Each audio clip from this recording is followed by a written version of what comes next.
Hi viewers, இன்னைக்கு என்ன பார்க்க போறோம் அப்படினா Pulsar 150 இந்த பைக் பத்தின ஒரு ரிவ்யூ ஃபுல் அண்ட் ஃபுல்லா பார்க்க போறோம்.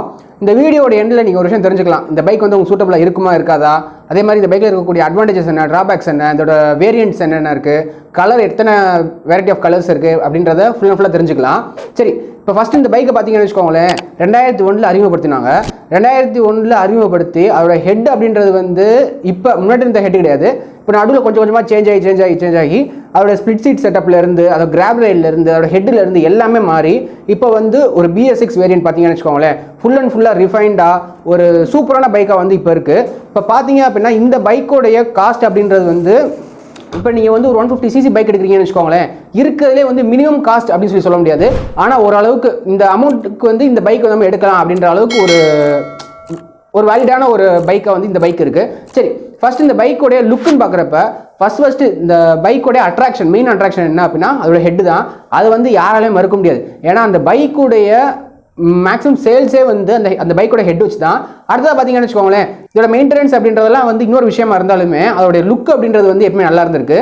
சரி, இப்போ பார்த்தீங்க அப்படின்னா இந்த பைக்கு வந்து நான் ஏற்கனவே ஒரு வீடியோவில் பேசியிருந்தேன், 2020 என்னென்ன பைக்லாம் வந்து அதிகம் சேல்ஸ் ஆயிடுச்சு அப்படின்றத பற்றி பேசியிருந்தேன். அதிலே வந்து மென்ஷன் பண்ணியிருந்தேன், இந்த பைக் வந்து யாரும் எடுக்கலாம், அதாவது 18 வயசாக இருந்தாலும் எடுக்கலாம், 60 வயசு ஆளாக இருந்தாலும் எடுக்கலாம், எல்லாருக்குமே வந்து சூட்டபிளான பைக் அப்படின்னு சொல்லி மென்ஷன் பண்ணியிருந்தேன். சரி, அதே தான் நான் எப்பயும் சொல்கிறேன், இந்த பைக் வந்து எல்லாருக்குமே சூட்டபிளான பைக் தான், யார் வேணால் அந்த பைக் எடுத்து ஓட்ட முடியும். சரி, இப்போ ஓகே, உங்களுக்கு ஒரு டவுட் வரும், இந்த பைக்கில் அப்படி என்னென்ன மெயின் அட்ராக்ஷன் இருக்குது, அட்ராக்ஷன் சொல்றீங்க, அப்படி என்ன அட்ராக்ஷன் இருக்குது அப்படின்னு கேட்டிங்க அப்படின்னா முதல்ல இருக்கிறது ஹெட் தான். ஏன்னா ஃபர்ஸ்ட் நம்மளுடைய அட்ராக்ஷன் கெயின் பண்ணுறது அதுதான். ரெண்டாவது கிளிப் ஆன் ஹேண்டில் பார்ஸ். அதாவது ஹேண்டில் பாரில் பார்த்தீங்கன்னு வச்சுக்கோங்களேன், நம்மளோட நார்மல் ஹேண்டில் பார் வரும். இந்த நார்மல் ஹேண்டில் பார் வந்து ஒரு சில பேருக்கு பிடிக்கும், ஆனால் ஒரு சில பேருக்கு வந்து ஒரு இன்னும் கொஞ்சம் ஸ்போர்ட்டி லுக் வேணும் அப்படின்னு எதிர்பார்க்குறவங்களுக்கு வந்து இந்த கிளிப் ஆன் ஹேண்டில் பார் அப்படின்றது வந்து ரொம்ப ஒரு பிடிச்ச விஷயமா இருக்கும். எனக்குமே வந்து சாதாரண ஹேண்டில் பாரை விட கிளிப் ஆன் வரப்ப சூப்பராக இருக்கும். இப்போ நம்மளுடைய பைக்கோடைய ஒரு மெயினான அட்ராக்ஷன் அப்படின்னு பார்க்குறப்ப ஒரு ஹேண்டில் பாருமே அதில் ஒரு பார்ட் இருக்கும். இப்போ இந்த கிளிப் ஆன் ஹேண்டில் பார் போடுறப்ப அதோட அட்ராக்ஷன் அப்படின்றது வந்து இன்னும் அதிகமாக இருக்குது அப்படின்றது என்னோட பர்சனல் பாயிண்ட் ஆஃப் வியூ. அடுத்த பார்த்தீங்கன்னு வச்சுக்கோங்களேன், இதோட ஃபிட் அண்ட் ஃபினிஷ். ஒரு சில பைக்ஸ்லாம் பார்த்தீங்கன்னு வச்சுக்கோங்களேன், ஃபிட் அண்ட் ஃபினிஷ்ன்றது வந்து அவ்வளோ நல்லா இருக்காது. ஆனால் இந்த பைக்கோடைய ஃபிட் அண்ட் ஃபினிஷ் அப்படின்றது வந்து ரொம்ப அற்புதமாக இருக்குது அப்படின்னு சொல்ல முடியாட்டினாலும் இந்த பைக்குக்கான காஸ்ட்டுக்கான அந்த ஒர்த் அளவுக்கு பார்க்குறப்ப வந்து ஃபிட் அண்ட் ஃபினிஷ் அப்படின்றது நல்லா தான் இருக்குது. அடுத்தது பார்த்தீங்கன்னு வச்சுக்கோங்களேன், இதோட ஸ்பிளிட் சீட் செட்டப். இப்போ நீங்கள் வந்து இந்த பைக்கில் வந்து 3 வேரியன்ட் இருக்குது. ஒன்று நியானு, ஸ்டாண்டர்டு, இன்னொன்று வந்து ட்வின் டிஸ்க் மாடல் வருது. இதில் பார்த்தீங்கன்னு வச்சுக்கோங்களேன், 3வது மாடல் இருக்குது பார்த்தீங்களா, ட்வின் டிஸ்க் மாடல். இந்த வேரியண்ட்டில் பார்த்தீங்கன்னு வச்சுக்கோங்களேன், ஸ்பிளிட் சீட் செட்டப் அப்படின்றது கொடுப்பாங்க. அதாவது ஒரு சீட்டை வந்து 2 டிவைட் பண்ணி அதை வந்து தனித்தனி சீட்டாக வந்து பார்க்குறப்ப வந்து அந்த பைக்கோடைய லுக்குமே வந்து இன்னும் என்ஹான்ஸ் பண்ணி காமிக்கும். அடுத்தது பார்த்தீங்க அப்படின்னா இந்த பைக்கோடைய கிராப் ரயில், அதாவது பின்பக்கம் கம்பி பிடிக்கிறோம் பார்த்தீங்களா, அந்த கிராப் ரயில் அப்படின்றது வந்து ஸ்பிளிட்டை தனியாக அப்படி இந்த சைடு ஒன்று தனியாக விரிஞ்சு வந்திருக்கும். அது வந்து பார்க்க அழகாக இருக்கும். இது போக அதோடைய இன்னொரு அட்ராக்ஷன் என்ன அப்படின்னா அதோட டெயில் லைட்டு. என்னை பொறுத்தளவு இந்த டெயில் லைட்டுமே வந்து அழகா இருக்கு அப்படின்றது என்னோட பர்சனல் பாயிண்ட் ஆஃப் வியூ.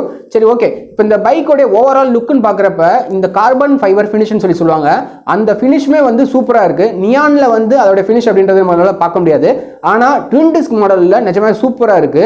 அடுத்ததாக பார்த்தீங்கன்னு வச்சுக்கோங்களேன், இந்த பைக்கில் யூஸ் பண்ணக்கூடிய இன்ஸ்ட்ருமெண்ட் கிளஸ்டர் அப்படின்றது வந்து ஃபுல் அண்ட் ஃபுல்லாக டிஜிட்டல் இல்லாட்டினாலுமே, அதாவது ஒரு பார்ட் வந்து அனலாகும், இன்னொரு பார்ட் வந்து டிஜிட்டலாகவும் யூஸ் பண்ணியிருப்பாங்க. அது வந்து ஒரு சில பேருக்கு பிடிக்கும். அதாவது ஃபுல் டிஜிட்டலாக இல்லாமல் இப்படி பாதியாக இருக்கிறது வந்து ஒரு சில பேருக்கு பிடிக்கும். ஸோ எனக்கு தெரிஞ்சு எனக்கு ஃபுல் டிஜிட்டல் தான் பிடிக்கும். ஆனால் ஒரு சில பேருக்கு பிடிக்கிறதுனால நீங்கள் வந்து எடுக்கிறீங்க அப்படின்னா இதையும் பார்த்துக்கலாம். அடுத்த பார்த்தீங்கன்னு வச்சுக்கோங்களேன், இந்த பைக்கோடைய கலர் ஸ்கீம். அதாவது ஒரு சில பைக் வந்து ஃபுல்லாக பச்சையாக இருக்கும், ஃபுல்லாக எல்லோவாக வரும். அது இப்போ லான்ச் பண்ணக்கூடிய ஒரு சில பைக்ஸ்லாம் பார்த்தீங்கன்னு வச்சுக்கோங்களேன், அதாவது ஹீரோவில் வந்து பேஷன் ப்ரோன்னு ஒரு பைக் ஒன்று இருக்குது. அதோடைய லுக்கெலாம் பார்க்குறப்ப வெறும் மஞ்சள் கலரில் ஒரு பைக்லாம் வந்து ரிலீஸ் பண்ணியிருந்தாங்க. அது பார்க்குறப்ப எப்படி சொல்ல மஞ்சேன்னு இருந்துச்சு. அதே இது ஃபுல் அண்ட் ஃபுல்லாக ஒரு கருப்பு கலர் பைக்கில் அங்கங்கே மஞ்சள் கோட்டிங் அப்படி கொடுக்குறப்ப இல்லை சவுப்பு கலர் கோட்டிங் கொடுக்குறப்ப நல்லாயிருக்கும். அதே மாதிரி லுக்கு தான் வந்து பல்சர் 150லேயும் அந்த லுக் அப்படின்றது கொடுத்துருந்தாங்க. ஓவராலாக பார்க்குறப்ப இந்த பைக்கே வந்து ஃபுல் அண்ட் ஃபுல்லாக ஒரு அட்ராக்டிவான டிசைன் இருக்குது அப்படின்றத ஒரு உண்மை. சரி, இப்போ இதோட லுக் அப்படின்றத முடிச்சிட்டோம். அடுத்ததான் நம்ம பார்க்க போகிறது இன்ஜின். இதில் பொருத்தப்பட்ட இன்ஜின் பார்த்தீங்கன்னு வச்சுக்கோங்களேன், 150cc இன்ஜின். இன்னும் ரொம்ப அக்யூரேட்டாக சொல்லணும்னு வச்சுக்கோங்களேன், 149.5cc இன்ஜின் அப்படின்றத கொடுத்துருக்காங்க. இது ப்ரொடியூஸ் பண்ணக்கூடிய பவருமே வந்து ஒரு 150cc வந்து கரெக்டான பவர் அப்படின்னு சொல்லலாம். இந்த பைக் ப்ரொடியூஸ் பண்ணக்கூடிய பவர் பார்த்தீங்கன்னு வச்சுக்கோங்களேன், 14 PS பவர் அப்படின்றத ப்ரொடியூஸ் பண்ணோம். 13.25 நியூட்டன் மீட்டர் டார்க் அப்படின்றதுமே வந்து ப்ரொடியூஸ் பண்ணுது. ஒரு பைக் கம்யூட்டர் செக்ஷன் பைக்ஸ்ன்னு பார்க்குறப்ப இது வந்து பெஸ்ட்டு. அதாவது கம்யூட்டர் அப்படின்னா நீங்கள் சிட்டிக்குள்ள யூஸ் பண்ணுறதுக்கு வந்து இந்த பைக் பெஸ்ட்டாக இருக்கும். அடுத்ததாக பார்க்குறப்ப இந்த பைக்கோட டாப் ஸ்பீடுன்னு பார்க்குறப்ப வந்து இந்த பைக் 80, 90லாம் வந்து ஈஸியாக அட்டைன் பண்ணிடும். அதே இது இதோட ஹையஸ்ட் ஸ்பீடான ஒரு 110, 115 வரைக்கும் ரீச் ஆகுது பார்த்தீங்களா, அப்போ இந்த பைக் வந்து கண்டிப்பாக கஷ்டப்பட தான் செய்யும். ஏன்னா ஒரு 150cc பைக் அப்படின்றது வந்து அதோட கெப்பாசிட்டி அப்படின்றது அவ்வளோதான் அப்படின்றத தெரிஞ்சுக்கோங்க. இப்போ நம்ம அடுத்து பார்க்க போகிறது வந்து டயர்ஸு. 3 வேரியன்ட் சொன்னேன், அதாவது நியான், ஸ்டாண்டர்டு, ட்வின் டிஸ்க், மூணுலையுமே வந்து டியூப்லெஸ் டயர் தான் கொடுக்குறாங்க. அதே மாதிரி ஃபுல் அண்ட் ஃபுல்லாக அலாய் வீல் தான் வந்து கொடுக்குறாங்க. சரி, இதில் என்ன டிஃப்ரென்சஸ் இருக்குது அப்படின்னா டயர் சைஸுன்றது வந்து டிஃப்ரெண்ட் இருக்குது. அதாவது இப்போ நீங்கள் வந்து நியானோ இல்லை ஸ்டாண்டர்ட் எடுக்கிறீங்கன்னு வச்சுக்கோங்களேன், பேக் டயரோட சைஸுன்றது வந்து 100ல் வருது. அதே இது நீங்கள் வந்து ட்வின் டிஸ்க் மாடல் எடுக்கிறீங்கன்னு வச்சுக்கோங்களேன், பேக் டயரோட சைஸ் அப்படின்றது வந்து 120ல் வருது. சரி, இப்போ இந்த பைக்கில் இருக்கக்கூடிய டயர் சைஸ் என்ன அப்படின்றத பார்ப்போம். ஃப்ரண்ட்டில் பார்த்தீங்கன்னு வச்சுக்கோங்களேன் 90/90 17 இன்ச் டியூப்லெஸ் டயர் அப்படின்றது கொடுக்குறாங்க. ரியரில் பார்த்தீங்கன்னு வச்சுக்கோங்களேன் 120/80 17 இன்ச் டியூப்லெஸ் டயர் அப்படின்றது கொடுக்குறாங்க. இப்போ நான் சொன்னது வந்து ட்வின் டிஸ்க் மாடலுக்கு நான் சொல்லியிருக்கேன். அடுத்த பார்த்தீங்கன்னு வச்சுக்கோங்களேன் கியர் செட்டப். இதில் வந்து ஒட்டுமொத்தமாக 5 கியர் இருக்குது. 5 கியர் அப்படின்றது வந்து எல்லா பைக்லையும் வரக்கூடிய நார்மலான ஒரு சிஸ்டம் தான். அடுத்தது நம்ம பார்க்க போகிறது வந்து டேங்க் கெப்பாசிட்டி. டேங்க் கெப்பாசிட்டி அப்படின்றது வந்து ஒவ்வொரு பைக்குமே வந்து முக்கியம். ஒவ்வொரு பைக்குமே வந்து 12 லிட்டரு 10 லிட்டரு இப்படி தான் கொடுப்பாங்க. ஆனால் இந்த பைக்கை பார்க்குறப்ப வந்து 15 லிட்டர் டேங்க் கெப்பாசிட்டி அப்படின்றத கொடுத்துருக்காங்க. இப்போ நீங்கள் வந்து சிட்டிக்குள்ளே யூஸ் பண்ணுறீங்கன்னு வச்சுக்கோங்களேன், இந்த 15 லிட்டர் அப்படின்றது வந்து பெருசாக யூஸ் இருக்காது. ஏன்னா பக்கத்தில் வந்து உங்களுக்கு பெட்ரோல் பங்க் அப்படின்றது இருக்கும். ஆட்டோமேட்டிக்காக நீங்கள் வந்து பெட்ரோல் வந்து ரீஃபில் பண்ணிக்க முடியும். ஆனால் அதே நீங்கள் ஒரு லாங் ட்ராவல் போகிறீங்க, இந்த பைக் வச்சு லாங் ட்ராவல் போகலாமான்னு கேட்டிங்க அப்படின்னா ஆக்சுவலாக போகக்கூடாது. ஆனால் இன்கேஸ் நீங்கள் போகிறீங்க அப்படின்னா உங்களுக்கு வந்து இந்த 15 லிட்டர் ஃபியூல் டேங்க் கெப்பாசிட்டி அப்படின்றது வந்து ஒரு பெரிய அட்வான்டேஜாக இருக்கும். அதுவுமே வந்து நீங்கள் ஒரு சில நேரம்லாம் வந்து 3 நாள் 4 நாள் கூட நீங்கள் வந்து ட்ராவல் பண்ணுற மாதிரி இருக்குது. ஆனால் அந்த டைமில் வந்து உங்களுக்கு பெட்ரோல் பங்க்ன்ற அவைலபிலிட்டியே இல்லை அப்படின்னா நிஜமாக இந்த 15 லிட்டர் ஃபியூல் டேங்க் அப்படின்றது வந்து ரொம்ப ஹெல்ப்ஃபுல்லாக இருக்கும். அடுத்தது பார்த்தீங்கன்னு வச்சுக்கோங்களேன், இதில் இந்த ஃபியூல் நாப் அப்படின்றது வராது. ஏன்னா Bs6 மாடல் அப்படின்னாலே வந்து ஃபுல் அண்ட் ஃபுல்லாக FI பொறுத்த மாடல் தான் எல்லாமே. அதாவது கார்பரேட்டர் இன்ஜின் அப்படின்றது வராது, ஃபுல் அண்ட் ஃபுல்லாக ஃபியூல் இன்ஜெக்டட் இன்ஜின் அப்படின்றது வந்துடும். இந்த ஃபியூல் இன்ஜெக்டர்னு பார்க்குறப்ப அது நிறைய அட்வான்டேஜஸ் இருக்குது. அதை பற்றி நம்ம லேட்டராக இந்த வீடியோவில் பார்ப்போம். அடுத்ததை பார்க்குறப்ப இன்ஸ்ட்ருமெண்ட் கிளஸ்டர். இது வந்து செமி டிஜிட்டல் இன்ஸ்ட்ருமெண்ட் கிளஸ்டர் அப்படின்னு சொல்லுவாங்க. இப்போ இதில் என்னென்னலாம் இருக்கும் அப்படின்னா இன்ஜின் வார்னிங் லைட் அப்படின்றது வந்து Bs6 மாடல் வந்து ஆட் பண்ணியிருக்காங்க. அது போக ஸ்பீடுன்றது வந்து ஃபுல் அண்ட் ஃபுல்லாக டிஜிட்டலில் காமிக்கிற மாதிரியும், டாக்கோமீட்டர் வந்து அனலாக்லேயும் வந்து வரும். அடுத்ததாக பார்த்தீங்கன்னு வச்சுக்கோங்களேன் ஸ்பீட் லிமிட்டர் வந்து இந்த அனலாக்லேயே வந்து ஒரு பக்கம் ஓரமாக இருக்குது. அடுத்தது பார்த்தீங்கன்னு வச்சுக்கோங்களேன் neutral, side indicator, pass light, அதே மாதிரி ABS இண்டிகேட்டர் இதெல்லாமே வந்து சின்ன சின்ன ஒரு இண்டிகேஷனாக வந்து டிஜிட்டல் சைடில் வந்து இருக்குது. அடுத்ததாக பார்த்தீங்கன்னு வச்சுக்கோங்களேன் நம்மளுடைய டிஜிட்டல் சைட்லேயே வந்து லோ ஃபியூல் இண்டிகேட்டருமே வந்து கொடுத்துருக்காங்க. இது போக லோ பேட்டரி இண்டிகேட்டரும் வந்து அவைலபிலிட்டி அப்படின்றது இருக்குது. ஓவராலாக இந்த இன்ஸ்ட்ருமெண்ட் கிளஸ்டர் அப்படின்றது வந்து ஃபுல் அண்ட் ஃபுல்லாக ஒரு பேக்டான ஒரு பேக்கேஜாக தான் கிடைக்குது அப்படின்றது என்னோட பர்சனல் பாயிண்ட் ஆஃப் வியூ. அடுத்ததாக இந்த வண்டியில் வந்து என்ன ஒரே ஒரு விஷயம் மிஸ் பண்ணுறேன் அப்படின்னா இன்ஜின் வந்து எவ்வளோ டெம்பரேச்சரில் வந்து ரன் ஆகிட்டு இருக்கு அப்படின்றத மென்ஷன் பண்ணியிருந்தாங்க அப்படின்னா நிஜமே சூப்பராக இருக்கும். ஸோ ஓவராலாக எப்படி கொடுத்துருக்காங்க அப்படின்னா இன்ஜின் மேல் ஃபங்க்ஷன் அப்படின்னு சொல்லி ஒரு சின்ன ஒரு லைட் வந்து மென்ஷன் பண்ணிட்டாங்க. ஸோ இன்ஜினில் ஏதாவது பிரச்சனை இருந்துச்சு அப்படின்னா இன்ஜின் மேல் ஃபங்க்ஷன் அப்படின்னு சொல்லி சின்ன ஒரு ஆப்ஷன் வந்து கொடுத்துட்டாங்க. ஸோ அந்த சின்ன ஒரு லைட் தெரியல நமக்கு என்ன புரியும் அப்படின்றது தெரியல. அதை விட இன்ஜினில் வந்து டெம்பரேச்சர் அதிகமாக இருக்குது, அப்போ அதை மென்ஷன் பண்ணுறதுக்கு தனியாக ஒரு இண்டிகேட்டரும், அதே மாதிரி இன்ஜினில் ஏதாவது பிரச்சனை இருக்குது அதை மென்ஷன் பண்ணுறதுக்கு இன்னொரு இண்டிகேட்டரும் கொடுத்துருந்தாங்க அப்படின்னா நிஜமாக சூப்பராக இருந்திருக்கும். அடுத்தது வந்து ஷாக் அப்சர்வர்னு சொல்லி பார்த்தோன்னு வச்சுக்கோங்களேன், இதில் ஷாக் அப்சர்வர்ன்றது ஃப்ரண்ட்டில் வந்து டெலஸ்கோபிக் ஷாக் அப்சர்வர் அப்படின்றது கொடுத்துருக்காங்க. ரியரில் பார்த்தீங்கன்னு வச்சுக்கோங்களேன் டூயல் ஷாக் அப்சர்வர் அப்படின்ட்டு கொடுத்துருக்காங்க. அந்த டூயல் ஷாக் அப்சர்வர் என்ன அப்படின்னா இந்த நைட்ராக்ஸ் ஷாக் அப்சர்வர் அப்படின்றது வந்து நார்மல் ஷாக் அப்சர்வரை விட இது வந்து நல்லா இருக்கும் அப்படின்றது தெரிஞ்சுக்கோங்க. அடுத்தது இந்த பைக்கில் இருக்கக்கூடிய லைட்டிங் அப்படின்னு சொல்லி பார்த்தோம் அப்படின்னா ஃப்ரண்ட்டில் வந்து பல்ப் கொடுத்துருக்காங்க. அதே மாதிரி சைடு இண்டிகேட்டருக்குமே வந்து ஃபுல் அண்ட் ஃபுல்லாக பல்ப் தான். இதில் எதுவுமே வந்து LED ஆட் பண்ணல. ஆனால் பேக்கில் வந்து LED செட்டப் அப்படின்றது கொடுத்துருக்காங்க. ஸோ பேக்கில் LED கொடுத்த மாதிரி ஃப்ரண்ட்லையும் சைட்லையும் வந்து LED கொடுத்துருந்தாங்க அப்படின்னா ஒரு பெரிய அட்வான்டேஜாக இருக்கும் அப்படின்றதோட பர்சனல் பாயிண்ட் ஆஃப் வியூ. இப்போ நம்ம அடுத்து பார்க்க போகிறது இதோட வேரியன்ட்ஸு. நான் சொல்லிட்டு இருந்தேன் பார்த்தீங்களா 3 வேரியன்ட் இருக்குது அப்படின்னு சொல்லியிருந்தேன் பார்த்தீங்களா, அந்த வேரியன்ட் என்ன அதோட ப்ரைஸ் பாயிண்ட் என்ன அப்படின்றது தெரிஞ்சுக்குவோம். ஃபர்ஸ்ட் வேரியன்ட் வந்து நியான் வெர்ஷனு. நியான் வந்து 85,500 வரும். அதே சிங்கிள் டிஸ்க் பார்த்தீங்கன்னு வச்சுக்கோங்களேன் 95,000 வரும். அதே ட்வின் டிஸ்க்னு பார்த்தீங்கன்னு வச்சுக்கோங்களேன் 99,000 வரும். ஸோ இப்போ நான் சொல்லக்கூடிய இந்த வேரியண்ட்டோட ப்ரைஸ் அப்படின்றது வந்து இப்போ நான் இந்த வீடியோ ஷூட் பண்ணுறப்ப இருக்கக்கூடிய ப்ரைஸு. ஆனால் இப்போ இந்த கொரோனா வைரஸ் பேண்டமிக்னால என்ன ஆகுது அப்படின்னா அந்த ப்ரைஸஸ் அப்படின்றது வந்து கொஞ்சம் கொஞ்சமாக அதிகமாகிட்டே வருது. 2,000 அதிகமாகுது, 5,000 அதிகமாகுது. ஸோ இது மாதிரி ஒவ்வொரு பைக் கம்பெனியுமே வந்து ப்ரைஸ்ன்றது அதிகமாகிட்டு இருக்காங்க. இந்த வீடியோ பார்க்குறப்ப பல்சர் 150 காஸ்ட் என்ன அப்படின்றது வந்து கமெண்ட்டில் தெரியப்படுத்துங்க, நான் தெரிஞ்சுக்கிறேன். அடுத்தது அந்த பைக்கோட வெயிட்னு பார்க்குறப்ப வந்து 148 kg. ஸோ ஒரு கம்ப்யூட்டர் பைக்குக்கு வந்து 148 kg அப்படின்றது வந்து அதிகம் தான். அடுத்ததாக நம்ம எல்லாருக்குமே வந்து ரொம்ப முக்கியமான விஷயம் என்ன அப்படின்னா மைலேஜ். நம்ம சிட்டிக்குள்ளே யூஸ் பண்ணுறோம் அப்படின்னா மைலேஜ் அப்படின்றது ரொம்ப முக்கியம். இது வந்து சிட்டிக்குள்ளே எவ்வளோ மைலேஜ் தரும் அப்படின்னா 42லேருந்து 45 47 வரைக்கும் கூட தரும். அதே இது நம்ம ஹைவேக்கு போய்ட்டோம்னு வச்சுக்கோங்களேன் 45லேருந்து 50 வரைக்கும் கூட மைலேஜ் அப்படின்றது தரும். அதுக்கடுத்து கூலிங் சிஸ்டம் பார்த்தீங்கன்னு வச்சுக்கோங்களேன், ஏர் கூல்டு இன்ஜின் அப்படின்றத கொடுத்துருக்காங்க. இதில் வந்து ஆயில் கூல்டோ இல்லாட்டா லிக்விட் கூலிங் சிஸ்டம் அப்படின்றது கொடுக்கல. ஆனால் என்னை பொறுத்தளவுக்கு ஒரு கம்யூட்டர் பைக்குக்கு ஏர் கூலிங் அப்படின்றதே போதுமானது தான். நீ இன்கேஸ் ஹைவே போகிறீங்க அப்படின்னா பைக்கை வந்து கொஞ்சம் நிறுத்தி வண்டி ஓட்டுற மாதிரி இருக்கும், அவ்வளோதான் இந்த பிரச்சனை வருமே தவிர மித்தபடி இந்த பைக் வந்து 110 வரைக்கும் டாப் ஸ்பீட் போகுது அப்படின்னா நீங்கள் வந்து 70-80 வரைக்கும் கூட சலிடாக நீ வந்து இந்த வண்டியை ஓட்ட முடியும் அப்படின்றது என்னோட பர்சனல் பாயிண்ட் ஆஃப் வியூ. இப்போ நம்மளுடைய இந்த பைக் செக்ஷன்லேயே வந்து ரொம்ப இம்பார்ட்டன்டான இடத்துக்கு வந்திருக்கோம், அதாவது ஃபியூயல் டெலிவரி டைப். இப்போ 2019 வரைக்கும் பார்த்தீங்கன்னு வச்சுக்கோங்களேன், ஃபியூயல் டெலிவரி டைப் அப்படின்றது வந்து இந்த பைக்கில் கார்பரேட்டர் மட்டும் தான் கொடுத்தாங்க. ஆனால் இனிமேல் வரக்கூடிய எல்லா பைக்ஸ்லேயுமே வந்து எஃப்ஐ மட்டும்தான் இருக்கணும் அப்படின்னு சொல்லி ஒரு சட்டம் வந்ததுனால இந்த ஃபியூல் இன்ஜெக்ஷன் அப்படின்றது கம்பல்சரியாக மாறிடுச்சு. சரி, இப்போ இந்த பைக் பார்த்தீங்கன்னு வச்சுக்கோங்களேன், ஃபியூல் இன்ஜெக்ஷன் பொருத்தப்பட்ட பைக் அப்படின்னு சொல்லி நான் சொல்லிட்டேன். இதில் என்னென்ன அட்வான்டேஜஸ் இருக்குது அப்படின்றத ஒன் பை ஒன்னாக நான் சொல்கிறேன். ஃபஸ்ட்டு பார்த்தீங்கன்னு வச்சுக்கோங்களேன், இன்ஜினோட பெர்ஃபார்மன்ஸ், இன்ஸ்டன்ட் பெர்ஃபார்மன்ஸ் அப்படின்றது வந்து கார்பரேட்டர் கம்பேர் பண்ணுற ஃபியூல் இன்ஜெக்ஷனில் நல்லாவே கிடைக்கும். அது வண்டியை திருவணும் அப்படின்னா அந்த வண்டியில் திருவுறப்ப இந்த லேக் அப்படின்றது வந்து ரொம்ப ரொம்ப கம்மியாக இருக்கும் அப்படின்றத தெரிஞ்சுக்கோங்க. அடுத்ததான் மைலேஜுமே வந்து ஒரு பெரிய அட்வான்டேஜாக இருக்கும். என்ன அப்படின்னா இப்போ இதுக்கு முன்னாடி கார்பரேட்டரில் வந்து நம்ம எந்த அளவு பெட்ரோல் வந்து உள்ளே போகுது, எந்த அளவுக்கு வந்து காற்று உள்ளே போகுது அப்படின்றது எல்லாமே வந்து ஒரு சின்ன ஒரு மெக்கானிக்கல் பார்ட்டு தான் கண்ட்ரோல் பண்ணிகிட்டு இருக்கோம். ஆனால் அதே இது ஒரு எலக்ட்ரானிக் பார்ட் வந்து நம்மளுடைய அந்த பெட்ரோலையும் ஏர் ஃபியூல் மிக்சரையும் வந்து கண்ட்ரோல் பண்ணுது அப்படின்ற பட்சத்தில் அதில் இருக்கக்கூடிய அந்த மைலேஜ் அப்படின்றத அதிகப்படுத்த முடியும், அதில் இருக்கக்கூடிய அந்த பவர் அவுட்புட்டுமே வந்து அதிகமாக எடுக்க முடியும். அடுத்தது பார்த்தீங்கன்னு வச்சுக்கோங்களேன், இந்த ஃபியூல் இன்ஜெக்ஷன் மாடலில் இன்ஜின் வந்து இன்னும் ரிஃபைண்டாக இருக்கும், அதாவது ரிஃபைன்மெண்ட் அப்படின்றது வந்து நெக்ஸ்ட் லெவலுக்கு கொண்டு போயிருப்பாங்க. அதே மாதிரி இதில் இருக்கக்கூடிய இன்னொரு விஷயம் என்ன அப்படின்னா வைப்ரேஷன் அப்படின்றதுமே வந்து கம்மியாக இருக்கும். ஏன்னா இன்ஜின் ரிஃபைன்மெண்ட் அதிகமாச்சு அப்படின்னா ஆட்டோமேட்டிக்காக இன்ஜினில் இருக்கக்கூடிய வைப்ரேஷன் கம்மியாகும். ஸோ ஓவராலாக வண்டியில் இருக்கக்கூடிய வைப்ரேஷன் வந்து கம்மியாகும் அப்படின்றத தெரிஞ்சுக்கோங்க. இப்போ நம்ம அடுத்து பார்க்க போகிறது பிரேக்ஸ் தான். இதில் பார்த்தீங்கன்னு வச்சுக்கோங்களேன், single disk variant, dual disk variant, அதாவது ட்வின் டிஸ்க் வேரியன்ட் அப்படின்னு சொல்லி ரெண்டு வரும். அதாவது சிங்கிள் டிஸ்க் அப்படின்னா ஃப்ரண்ட்ல மட்டும் டிஸ்க் வரும். அதே மாதிரி டூயல் டிஸ்க்னு பார்த்தீங்கன்னு வச்சுக்கோங்களேன், ட்வின் டிஸ்க்னு சொல்லி பார்த்தீங்கன்னு வச்சுக்கோங்களேன், ஃப்ரண்ட்லேயும் டிஸ்க் வரும், பேக்லேயும் டிஸ்க் வரும். இப்போ நியான் வெர்ஷனாக இருக்கட்டும் இல்லை ஸ்டாண்டர்ட் வெர்ஷனாக இருக்கட்டும், ரெண்டுலேயுமே வந்து ஃப்ரண்ட்டில் மட்டும்தான் டிஸ்க் வருமே தவிர பேக்கில் டிஸ்க்குன்றது வராது. இப்போ நீங்கள் டூயல் டிஸ்க் எடுத்துட்டீங்கன்னு வச்சுக்கோங்களேன், அதில் ஃப்ரண்ட்லேயும் டிஸ்க் வரும், அதே மாதிரி பேக்லேயுமே டிஸ்க் வரும். இப்போ நீங்கள் நியான்லையும் ஸ்டாண்டர்ட்லையும் பார்த்தீங்கன்னு வச்சுக்கோங்களேன், ஃப்ரண்ட்டில் இருக்கக்கூடிய டிஸ்கோட சைஸ்ன்றது சின்னதாக இருக்கும்.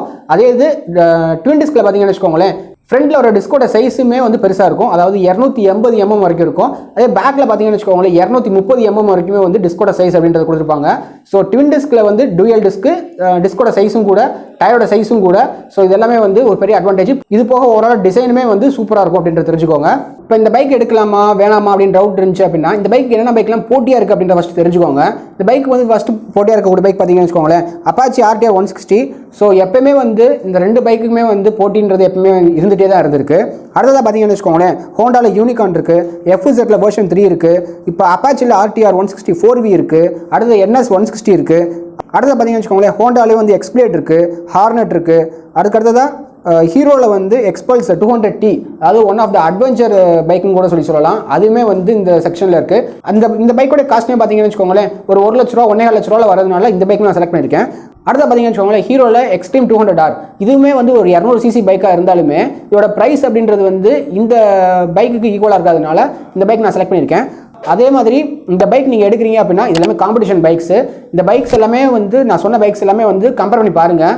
பல்சர் 150 எடுக்கிறது முன்னாடி இந்த பைக்ஸ் எல்லாமே வந்து போய் ஒரு தடவை பாருங்கள். ஏன் சொல்கிறேன் அப்படின்னா என்னதான் பல்சர் 150ல் வந்து இவ்வளோ அட்வான்டேஜஸ் இருந்தாலுமே இப்போ வரக்கூடிய புது பைக்ஸில் வந்து ஃபீச்சர்ஸ் அப்படின்றது ரொம்ப அதிகமாக இருக்குது.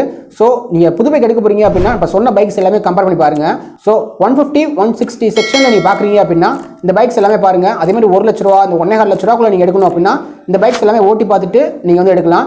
கிரவுண்ட் கிளியரன்ஸ்னு பார்க்குறப்போ 165 mm அப்படின்றது கொடுத்துருக்காங்க.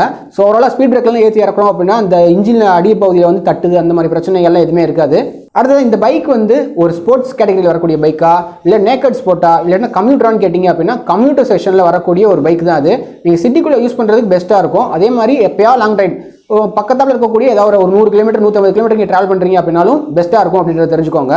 இப்போ நம்ம அடுத்ததை பார்க்க போகிறது இந்த வண்டியில் இருக்கக்கூடிய அட்வான்டேஜஸ் என்னென்ன, ட்ராபேக்ஸ் என்னென்ன அப்படின்றத தெரிஞ்சுக்குவோம். ஃபஸ்ட்டு அட்வான்டேஜஸ் என்ன அப்படின்னா இன்ஜின் பெர்ஃபார்மன்ஸ் அப்படின்றது ஃபஸ்ட்டு அட்வான்டேஜாக இருக்குது. ரெண்டாவது வந்து சர்வீஸ். இந்த பைக்கை நீங்கள் வந்து சர்வீஸ் பண்ணணும்னு எடுத்துகிட்டு போனீங்கன்னு வச்சுக்கோங்களேன், ஆல் ஓவர் இந்தியா வந்து உங்களுக்கு சர்வீஸ் ஸ்டேஷன் அப்படின்றது அவைலபிலிட்டி வந்து அதிகமாகவே இருக்குது. இப்போ நீங்கள் ஒரு கவாஸ்கி வண்டி வாங்குறீங்கன்னு வச்சுக்கோங்களேன், அது வந்து சர்டன் சிட்டிஸில் மட்டும்தான் இருக்கும். ஆனால் அந்த பஜாஜ் பார்த்தீங்கன்னு வச்சுக்கோங்களேன் ஒவ்வொரு சிட்டியில் வந்து 10 இடத்துல 15 இடத்துல கூட அதோடைய அவைலபிலிட்டி அப்படின்றது இருக்கும். இப்போ அடுத்ததாக பார்த்தீங்கன்னு வச்சுக்கோங்களேன், மெயின்டெனன்ஸ் வந்து இந்த பைக்கை பொறுத்தளவுக்கு ரொம்ப ரொம்ப கம்மி. அதுவே வந்து இதோடைய சேல்ஸுக்கு வந்து ரொம்ப பெரிய ஒரு ப்ளஸ் பாயிண்ட் அமையுது. அடுத்த நான் ஏற்கனவே சொன்னேன் பார்த்தீங்களா, இந்த பைக்கோடைய அட்ராக்ஷனான ஸ்ப்ளிட் சீட்டு, ஹெட்டு, இதெல்லாம் போக இந்த பைக் வந்து ஒரு வேல்யூ ஃபார் மணி பைக்காக இருக்கிறதுனால இந்த பைக் வந்து நிறைய பேர் வந்து ப்ரிஃபர் பண்ணுறாங்க. அடுத்ததாக பார்த்தீங்கன்னு வச்சுக்கோங்களேன், இந்த பைக்கோடைய ஸ்பேர் பார்ட்ஸ் காஸ்ட் வந்து ரொம்ப ரொம்ப கம்மியாக இருக்கிறதுனால இந்த பைக்கை வாங்குறதுக்கு வந்து நிறைய பேர் ஆர்வம் கட்டுறாங்க அப்படின்னு சொல்லணும். அடுத்தது இந்த பைக்கோடைய மைலேஜ். இப்போ நார்மலாக ஒரு 150 செக்ஷன் பைக்ஸ் வந்து ஒரு 40-45 மைலேஜ் தருது அப்படின்னா இந்த வண்டி வந்து 45லேருந்து 48-50 வரைக்கும் கூட மைலேஜ் அப்படின்றது வந்து சாலிடாக கொடுக்கும். ஸோ அது வந்து ஒரு பெரிய அட்வான்டேஜாக இருக்கும். அடுத்தது நம்ம பார்க்க போகிறது வந்து இந்த வண்டியில் என்ன டிராபேக்ஸ் இருக்குது அப்படின்றத தெரிஞ்சுக்குவோம். இன்ஸ்ட்ருமெண்ட் கிளஸ்டர்னு பார்க்குறப்ப வந்து இது எனக்கு ஒரு சின்ன ஒரு வருத்தம் தான். என்ன அப்படின்னா இப்போ இருக்கக்கூடிய பைக்ஸ் எல்லாமே வந்து இன்ஸ்ட்ருமெண்ட் கிளஸ்டர் அப்படின்றது வந்து ஃபுல்லாக டிஜிட்டலாக மாற்றிட்டாங்க. ஆனால் இவங்க வந்து பார்ஷியல் அனலாக் பார்ஷியல் டிஜிட்டல் வச்சிருக்கிறது வந்து நல்லா இருக்கு. ஆனால் இது வந்து பல பேருக்கு வந்து பிடிக்குமா அப்படின்னு சொல்லி எனக்கு தெரியல. ஒரு சில பேருக்கு வந்து இது பிடிச்சிருக்கும், ஆனால் பல பேருக்கு இது பிடிக்குமா அப்படின்றது எனக்கு தெரியல. இப்போ நான் பார்க்கக்கூடிய ரெண்டாவது டிராபேக் என்ன அப்படின்னா, நீங்கள் வந்து இந்த பைக் வாங்குறீங்க, ஒன்று நியான் வெர்ஷன்லையோ இல்லை ஸ்டாண்டர்ட் வெர்ஷன்லையோ எடுக்கிறீங்க அப்படின்னா இந்த பைக்கில் வரக்கூடிய பின் டயர் அப்படின்றது வந்து 100 செஷனில் வரும். அதாவது இந்த பைக் டயர் சைஸ் அப்படின்றது சின்னதாக இருக்கும். ஸோ இது வந்து ரெண்டாவது டிராபேக்கு. இது என்ன அப்படின்னா, நீங்கள் ஹை ஸ்பீட் ஓட்டுறப்ப வண்டி வந்து கொஞ்சம் ஸ்டேபிளாக இருக்காது. அதே மாதிரி டேர்னிங்லலாம் வந்து இந்த டயரை போட்டுட்டு நீங்கள் வண்டி ஓட்டுறீங்க அப்படின்னா ரொம்ப ரொம்ப ரிஸ்க்கு. என்ன அப்படின்னா டேர்னிங்லாம் நீங்கள் ரன் பண்ணுறீங்க அப்படின்னா கண்டிப்பாக வாரி விட்டுரும். ஸோ 100 செக்ஷன் டயர்ஸ் யூஸ் பண்ணுறதுன்றது வந்து இந்த பைக்கில் வந்து ஒரு டிராபேக்காக நான் பார்க்குறேன். இப்போ நான் அடுத்து டிராபேக்காக பார்க்குறது என்ன அப்படின்னா ஹெட்லைட்டு. இப்போ ஹெட்லைட்னு பார்த்தீங்கன்னு வச்சுக்கோங்களேன், இப்போ இருக்கக்கூடிய பல பைக்ஸில் வந்து ஃபுல் அண்ட் ஃபுல்லாக எல்இடி செட்டப் தான் கொடுத்துட்டு இருக்காங்க. ஆனால் இந்த பைக் பார்த்தீங்கன்னு வச்சுக்கோங்களேன் ஹாலஜன் செட்டப். ஹாலஜன் பார்க்குறப்ப அது வந்து அவ்வளோ நல்லா இருக்காது. அதோட ஸ்ப்ரெட்டாக இருக்கட்டும், அதில் இருக்கக்கூடிய அந்த விசிபிலிட்டியாக இருக்கட்டும் எல்லாமே வந்து கம்மியாக இருக்கும். ஆனால் எல்இடின்னு வரப்போ பெஸ்ட்டாக இருக்கும். ஸோ எல்இடி மாற்றினா நல்லாயிருக்கும் அப்படின்றது என்னோட பர்சனல் பாயிண்ட் ஆஃப் வியூ. அடுத்ததாக ஸ்பேர் பார்ட்ஸோட குவாலிட்டி அப்படின்றது வந்து கொஞ்சம் கம்மியாக இருக்குது அப்படின்றதும் ஒரு கருத்து இருக்குது. என்ன அப்படின்னா, இந்த பைக்குக்காக நீங்கள் காசு செலவு பண்ணுறீங்க, எந்த அளவுக்கு செலவு பண்ணுறீங்களோ அந்த அளவுக்கு இந்த பைக் நல்லாயிருக்கும். அதே மாதிரி இந்த பைக்கோடைய இந்த ஸ்பேர் பார்ட்ஸுமே வந்து லாங் லைஃப் வரும் அப்படின்னு சொல்லி நீங்கள் எதிர்பார்க்க முடியாது. ஏன்னா ஸ்பேர் பார்ட்ஸோட காஸ்ட் அப்படின்றது கம்மியாக இருக்கிறதுனால அதோட குவாலிட்டியுமே வந்து கம்மியாக தான் இருக்கும். அதுதான் இன்ஜினோட ரிலையபிலிட்டி, அதாவது இன்ஜினோடைய அந்த லைஃப் அப்படின்றது வந்து கம்மியாக வரும் அப்படின்னு சொல்லி சொல்கிறாங்க. பழைய பைக்ஸில் வந்து அந்த மாதிரி பிரச்சனை நிறையா இருந்துச்சு. இப்போ அந்த விஷயங்கள் எல்லாமே வந்து ஓவர் கம் பண்ணி ஒரு பெஸ்ட்டான ஒரு இன்ஜின் கொடுத்துட்டு தான் வந்துட்டு இருக்காங்க.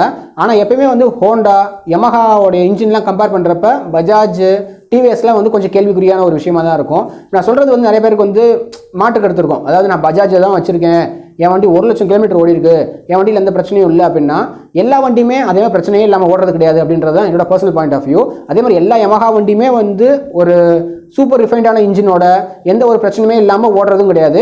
ஆனால் ஒரு ப்ராபபிலிட்டி பார்த்தோன்னு வச்சுக்கோங்களேன், இப்போ யமஹாலையும் ஹோண்டாலையும் வந்து இன்ஜின் பிரச்சனை வருதுன்றது ரொம்ப கம்மியாக இருக்குது. ஆனால் பஜாஜில் பார்க்குறப்ப அந்த இன்ஜின்றது வந்து கொஞ்சம் வேலை கொஞ்சம் அதிகம் வைக்குது அப்படின்றது நம்ம ஒத்துக்க வேண்டிய ஒரு விஷயம் தான். இப்போ கடைசியாக இந்த பைக் வந்து யாரை எடுக்கலாம், என்னோட பாயிண்ட் ஆஃப் வியூ என்ன அப்படின்னு கேட்டிங்க அப்படின்னா, இது வந்து best value for money bike. இந்த பைக் வந்து நான் எடுப்பேன்னு கேட்டிங்க அப்படின்னா கண்டிப்பாக நான் எடுப்பேன். ஏன்னா இந்த பைக்கில் வந்து அவ்வளோ ஃபீச்சர்ஸ் இருக்குது. என்ன தான் இந்த பைக்கில் வந்து ஒரு சில ட்ராபேக்ஸ் இருந்தாலுமே எல்லா பைக்லையுமே ட்ராபேக்ன்றது கண்டிப்பாக இருக்க தான் செய்யும். இப்போ ஒரு யமஹா பைக் எடுத்துட்டீங்க அப்படின்னா அது காஸ்ட் அதிகமாக இருக்கும், அதோட லைஃபும் நல்லாயிருக்கும். இந்த பைக் வந்து காஸ்ட்ன்றது வந்து மாட்ரேட்டாக இருந்து அதோட லைஃபுமே மாட்ரேட்டாக வரும். ஸோ ஓவரால் இந்த பைக் வந்து இருக்க எல்லாருமே எடுக்கலாம். அதாவது எல்லா வயசில் இருக்கவங்களுமே வந்து ஓட்டக்கூடிய ஒரு சூப்பரான பைக் தான் வந்து இந்த 150 செக்ஷனில் இருக்கக்கூடிய இந்த பைக்ஸு. ஸோ இந்த பைக் நீங்கள் எடுக்கலாமான்னு டவுட் இருந்துச்சு அப்படின்னா உங்களுக்கு யோசனையே வேணாம், தாராளமாக நீங்கள் எடுக்கலாம். ஆனால் என்ன, இந்த வண்டி வந்து ஒரு 40,000-45,000 கிலோமீட்டர் ஓட்டினதுக்கு அப்புறமேட்டு இந்த பைக்கில் இருக்கக்கூடிய பார்ட்ஸ் வந்து கொஞ்சம் கொஞ்சமாக டேமேஜ் ஆகிறப்ப நீங்கள் மாத்திரமே வரும். ஸோ எல்லா பைக்குமே வரது தான். ஸோ நீங்கள் பைக்கோடைய காஸ்ட் நீங்கள் அதிகம் செலவு பண்ணீங்க அப்படின்னா இந்த 45,000-40,000 வண்டியில் வரக்கூடிய பிரச்சனைகள் வந்து ஒரு 65,000-70,000 கிலோமீட்டரில் அந்த பிரச்சனை அப்படின்றது வரும். ஆனால் இருக்கக்கூடிய எல்லா மெக்கானிக்கிட்டையும் பேசுனீங்கன்னு வச்சுக்கோங்களேன், அவங்களே சொல்லுவாங்க எந்த பைக்காக இருந்தாலும் சரி ஒரு 40,000-45,000 கிலோமீட்டர் வண்டி ஓடிடுச்சு அப்படின்னாலே வண்டியில் வந்து இந்த இன்ஜின் வேலை அப்படின்றது சொல்லுவாங்க. அதாவது இந்த பிஸ்டன் இருக்குது பார்த்தீங்களா, பிஸ்டன் ஃபுல் அண்ட் ஃபுல்லாக வந்து சரி பண்ணணும், இந்த பிஸ்டனில் ஓரத்தில் இருக்கக்கூடிய அந்த ரிங்ஸ் எல்லாம் வந்து மாற்றணும், பிஸ்டன் அந்த போர் இருக்குது பார்த்தீங்களா அந்த இடத்துல சின்ன சின்ன ஸ்க்ராச்சஸ் இருக்கும், அதை ரீபோர் பண்ணணும் அப்படின்றது நார்மலாக அவங்களே சொல்லுவாங்க. ஸோ எல்லா பைக்குக்கும் வரக்கூடிய பிரச்சனை இந்த பைக்குமே இருக்கும். ஸோ இன்ஜின் ரிலையபிலிட்டி அப்படின்றது வந்து இந்த பைக்குக்கு வந்து ஒரு பெரிய ஒரு ட்ராபேக்காக நான் நினைக்கல. இன்கேஸ் நீங்கள் பைக் எடுக்கிறீங்க உங்களுக்கு ஏதாவது பிரச்சனை இருக்குது அப்படின்னா கமெண்ட் செக்ஷனில் தாராளமாக தெரியப்படுத்துங்க. சரி, இப்போ ஓவரால் இந்த பைக்குக்கு வந்து எத்தனை ஸ்டார்ஸ் கொடுக்கலாம், அதாவது 5 ஸ்டாரில் வந்து இந்த பைக் வந்து எத்தனை ஸ்டார் வாங்கக்கூடிய அளவுக்கு இந்த பைக்குக்கு தகுதி இருக்குன்னு கேட்டிங்க அப்படின்னா என்னோட பர்சனல் பாயிண்ட் ஆஃப் வியூ நான் சொல்கிறது வந்து 4 ஸ்டார் கொடுக்கலாம். 4 ஸ்டார் வாங்கக்கூடிய அளவுக்கு இந்த பைக் தகுதி இருக்குது அப்படின்றத நான் சொல்லுவேன். ஓகே, இந்த வீடியோ அவ்வளோதான். பல்சர் 150 பற்றினா ஒரு டீட்டெயில்டான ரிவ்யூ அந்த வீடியோ இருக்குன்னு நினைக்கிறேன். இந்த வீடியோ பார்த்துட்டு நீங்கள் பைக் எடுக்க போகிறீங்க அப்படின்னா கண்டிப்பாக டெஸ்ட் ரைட் பண்ணுங்கள். டெஸ்ட் ரைட் பண்ணாமல் எந்த பைக்குமே எடுக்கவே எடுக்காதீங்க. ஏன்னா ஒரு சில பேருக்கு வந்து ஒரு சில பைக் வந்து எடுக்கிறப்ப நல்லாயிருக்கும், 20 கிலோமீட்டர் 30 கிலோமீட்டர் ட்ராவல் பண்ணணும் என்ன ஆகும் அப்படின்னா முதுகு வலி வரும், உடம்பு வலி வரும், இந்த மாதிரி பிரச்சனைகள் நிறையா இருக்கும். அது இந்த R15 மாதிரி பைக்லாம் மேக்ஸிமம் வரும். ஸோ நீங்கள் அந்த மாதிரி பைக்கில் எடுக்கிறீங்க அப்படின்னா ஒரு தடவைக்கு 2 தடவை டெஸ்ட் ரைட் பண்ணுங்க. ஃப்ரெண்ட்ஸ் யாராவது பைக் வச்சிருந்தாங்க அப்படின்னா அதை வாங்கி ஓட்டி பாருங்க, அதுக்கப்புறம் பைக் எடுங்க. ஏன்னா 1 லட்ச ரூபான்ற சும்மா கிடையாது. சரி, ஓகே, இந்த வீடியோ அவ்வளோதான். இந்த வீடியோ பிடிச்சிருக்குன்னு நினைக்கிறேன். வீடியோ பிடிச்சிருந்துச்சு அப்படின்னா இந்த வீடியோ லைக் கொடுங்க. அதே மாதிரி சேனலை ஃபஸ்ட் டைம் பார்க்குறீங்க அப்படின்னா நம்ம சேனல் சப்ஸ்கிரைப் பண்ணுங்க.